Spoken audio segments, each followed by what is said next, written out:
Marco, Sean, how you doing, eh? I'm doing good. About you? Hey, no, Can you you gotta, imagine like you got you gotta say the end.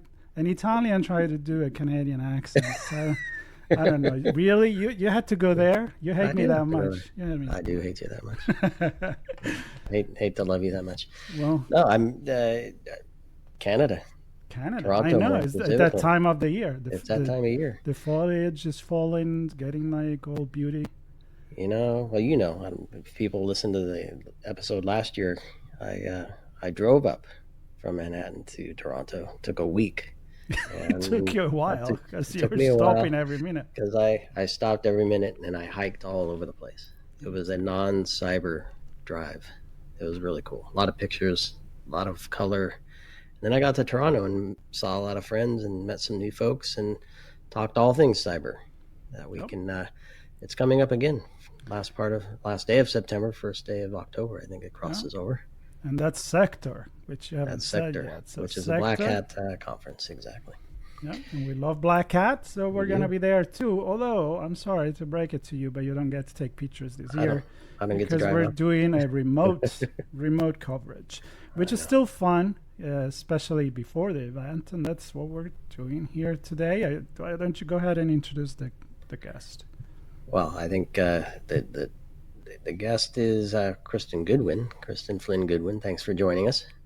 Happy to be here. And you're a keynote speaker. Congratulations on getting that spot. Or sorry you have that spot to try to awe and inspire an audience that is, yeah, I think sometimes can be challenging. They look at things negatively, right? That's okay. Cyber. I Yeah, welcome it. exactly. Our industry is one of the few where we refer to ourselves as a community. It's a Right. security community. So even if it's hard messages, that's still okay because we're still Exactly. a community. So I love it.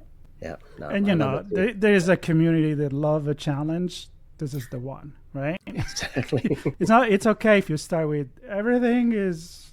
It's a mess. Okay, how do we resolve this, right? Exactly. So How do we you come just together? need to pick the right mess for the Well, right audience. talking about the right mess. I think AI is certainly at the top of the list. That's a Agentic mess. AI is another, and I think you're doing some fun things connecting identity to that mess, Kristen, which is going to be fun. So we're going to get into that in a moment. But if you could please, maybe a few moments to kind of give us a highlight of some of the things you've worked on in the past and where you're currently up to now that leads us into this agentic AI and identity topic that you're going to be presenting on.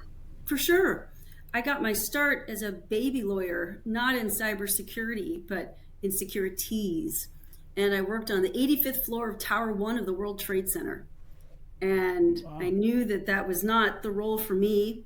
And I managed to get hired a long time ago by MCI WorldCom as they were building out their very first internet law team. And so I was given the opportunity to pick, do you want privacy or do you want security? I picked security. And by just sheer happenstance, my client was Vint Cerf, the founder of TCP/IP and one of the fathers of the modern internet. And he was super active in advising the White House. It was a really active time in the wake of Y2K back then. And then, of course, 9/11 happened.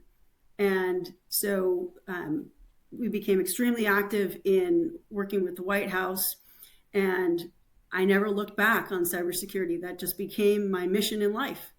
So helped build from the private sector side the national strategy to secure cyberspace, worked on every major piece of legislation after I left MCI WorldCom. As you may recall, way back when, they had some troubles. I had an operational role for a few years at Bell South, running national security and emergency response. Joined Microsoft in 2006, spent 2 years as their head cyber lobbyist, moved to Redmond, and then spent the remainder of my career, almost 15, 16, 17 years there, as the head cybersecurity lawyer.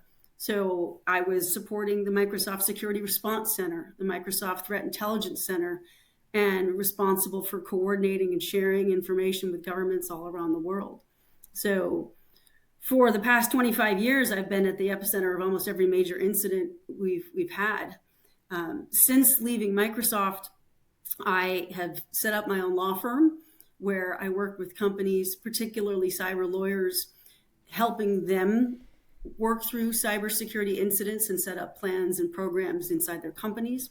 And I consult with Good Harbor Security Risk Management, which is a company founded by Richard Clark, the former White House cyber czar who ran that very first national strategy that I worked on way back in 2003. So full circle.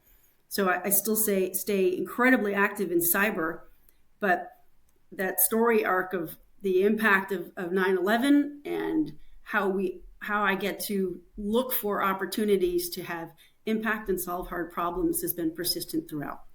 Yeah, serious programs, serious impact. I mean, you've seen a lot of things, right? And here we are in the, somebody call it the age of AI, and we'll be talking about events. I'm sure that if you're going to play the game of what's the buzzword at that event, I can tell you what it was at Black Hat in Las Vegas and what it was at RSA conference. So I'm going to bet on Agentic AI.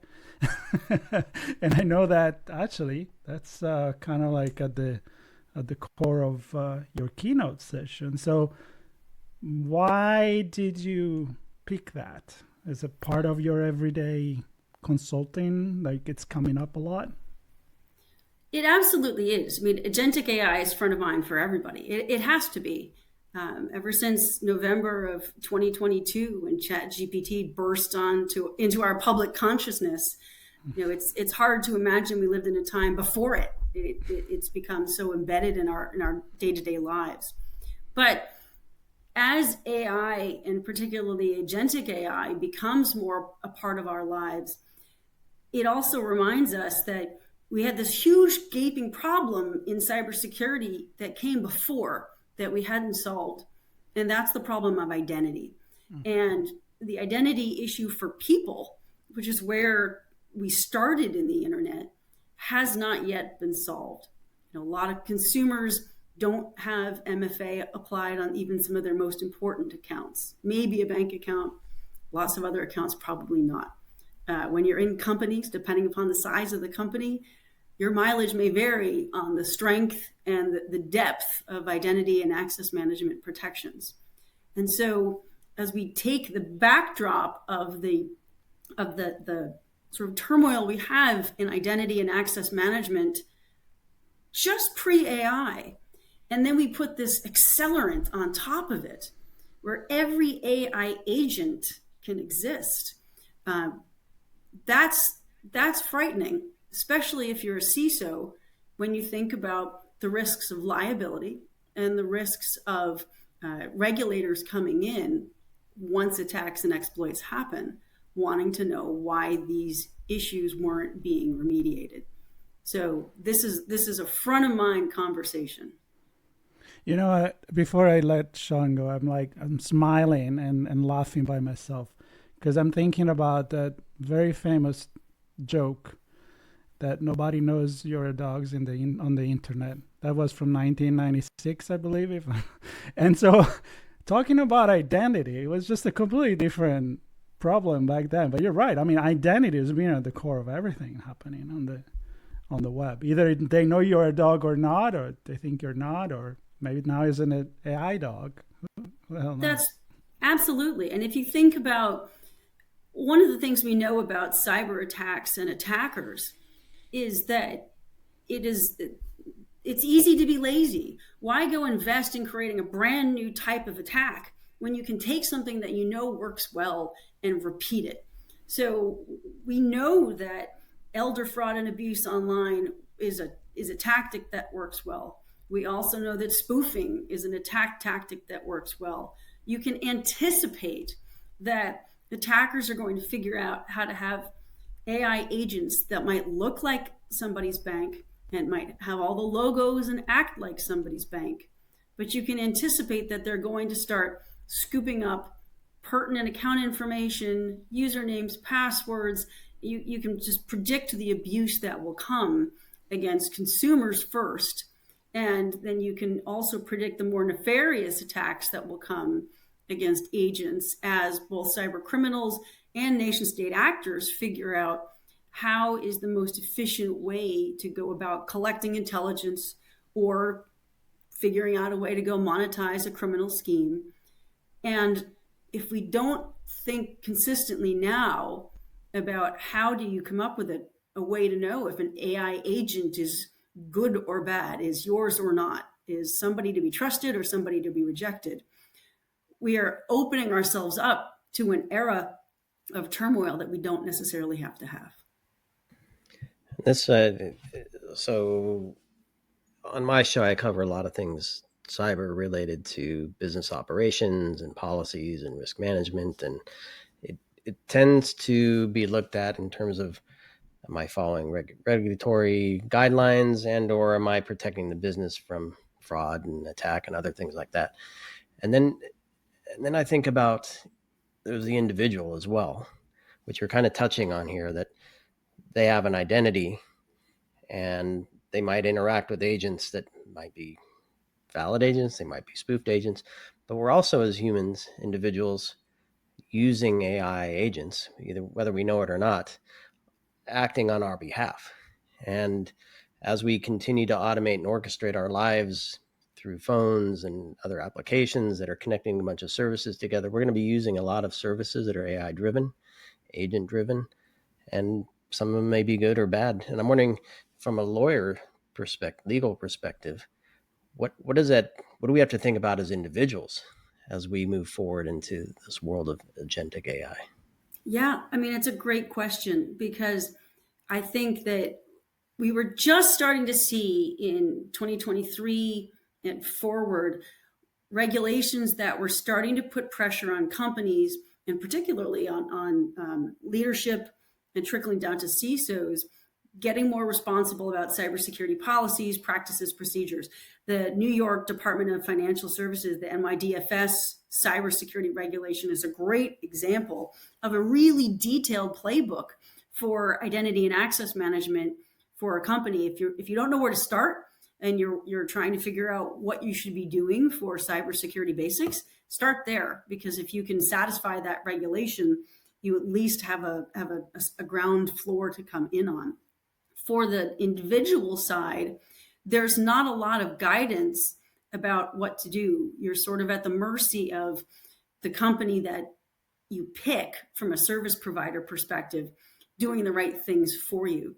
Fortunately, if you are on the Google ecosystem or the Apple ecosystem or the Microsoft ecosystem, the companies do care about you having credentials and not being open to cyber attacks.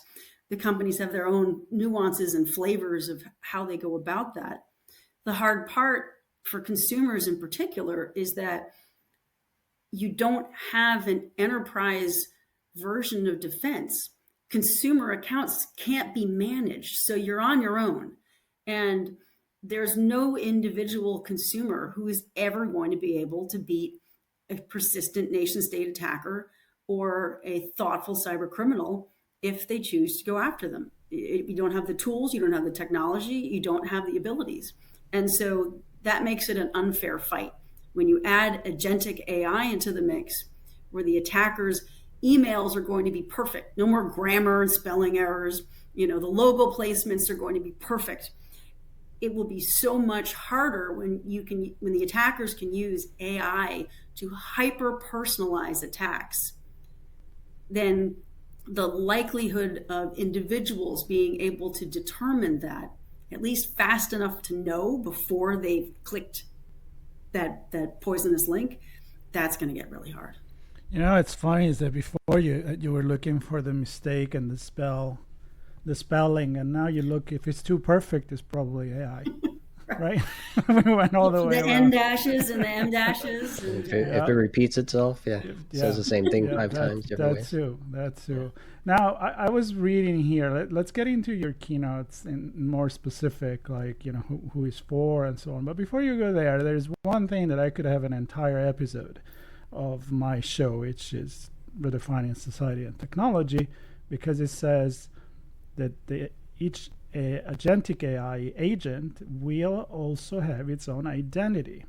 And it kind of sparked something in my head, and I'm like, of course, that's the only way is it really you who you say you are? It's the same thing that's dealing with the human. So can you elaborate on that and start talking about your keynotes?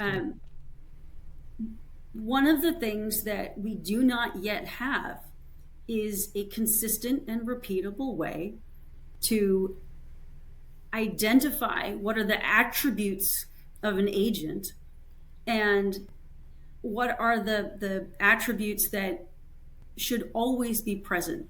Should all agents be digitally signed? Should all agents have verifiable credentials? How would they be verified? Is that company to company? Is that with like an ICANN-like service? We don't yet have the rules of the road for this type of process. When you add in the reality that AI agents are also going to be able to be ephemeral. So in a multi-agent ecosystem, you can have an agent create another agent for just a couple of seconds to go and execute another task and then disappear. So with an ephemeral agent that will only exist for a particular function and a point in time, you're going to have identities that are dynamic, that are lowest zero privilege access, that are going to be auditable, that are going to be remotely controllable, and you're going to have to be able to do this at scale through machine controls because they will be faster than any human could possibly be. So technology is going to have to be invented that will help enable defense teams to be able to manage and hunt through this sort of telemetry too. That is daunting for any CISO. I think the other nuance that I'd pull out there is that sort of like Jeff Goldblum says in Jurassic Park, nature finds a way. Like employees will find a way to create shadow AI agents as well if they find processes or controls are too onerous. So the other thing that CISOs are going to have to worry about is, will employees create their own AI agents outside of the controls that the company may have that's then accessing company data, customer data, other sensitive company systems, and then executing functions that are outside the control of the IT team, which is terrifying because it takes shadow IT and then empowers it like a really offensive digital insider.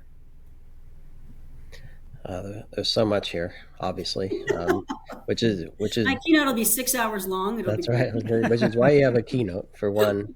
I think Marco and I could each have multiple episodes on this topic with you. No question about it. Perhaps as we wrap here, a few notes on who you're really speaking to. I've heard the CISO role mentioned a few times here. Are there other folks you expect to be at the conference that will gain value from what you're presenting, and maybe what are some of the key takeaways you think they'll walk home with? For sure. I think that this is relevant for anyone who's in a technical policy role. So that could be standards. So much is being developed in the standards world right now around this, and all of the AI and identity frameworks that were created in the past 5 years are all going to have to get pushed forward to go and build out this new ecosystem. So there's a lot of technical policy and technical conformance that's going to have to be done. So I think that for those who are in the security ecosystem, this talk is for those folks as well. This talk is absolutely for anybody who has to implement and think about risk management, because we have the legacy risk of yesterday's identity, today's risk of agentic AI coming into these ecosystems, and then we'll touch on what happens in 2030 when Q-Day hits and we add the acceleration of quantum computing into agentic AI, where it will make all of this happen so much faster. And so for anybody who's doing future planning, this is also a talk for them too. Are you trying to make our heads explode? Dropping Q day in there too. First talk of the conference, Goodness. we got to start big. Oh my It goodness. just sounded so much like the Matrix and Mr. Smith just being everywhere at the same time. And no, it's probably not a case that, Keanu Reeves is from Canada. So here we go. I just reconnected everything. There we go. There you go. Well, let's throw in there that So that's all this it, is just going a to little run bit. on. This is all going to run on devices too. So us humans won't even have to be in the mix. Robots and PLCs and sensors and everything else will be agentic enabled. Yeah, It's just crazy. take the blue and the red pill. Yeah, why not? Just take them both. Go purple team. Why not? Well, you can ask ChatGPT because it'll tell you anyways, right? Exactly. That's It right. knows everything. Boy. Okay, All right, this was so- great. It definitely inspired me to have some more identity and AI agent conversation for Yes. the way we interact with them and how they're going to be more and more part of our everyday life. In the meantime, this is a pre-event conversation about Sector, which will happen in Toronto, September 30th, October 2nd, 2025. And we are not going to be on location, but we are covering it.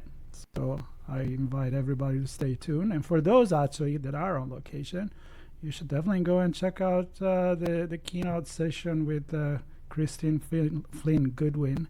I would definitely go if I were there. And I know Sean would be with me. So I know. Agentic AI and identity, the biggest problem we're not solving, though Kristen's going to help you start solving it. October 1st, that's Wednesday, 9 to 10. Keynote session there. Kristen, congrats. Thank you so much for doing this work, sharing it at the conference, giving us a snippet of what's happening here on ITSP Magazine, and our audience, I'm sure, appreciates it as well. So thank you.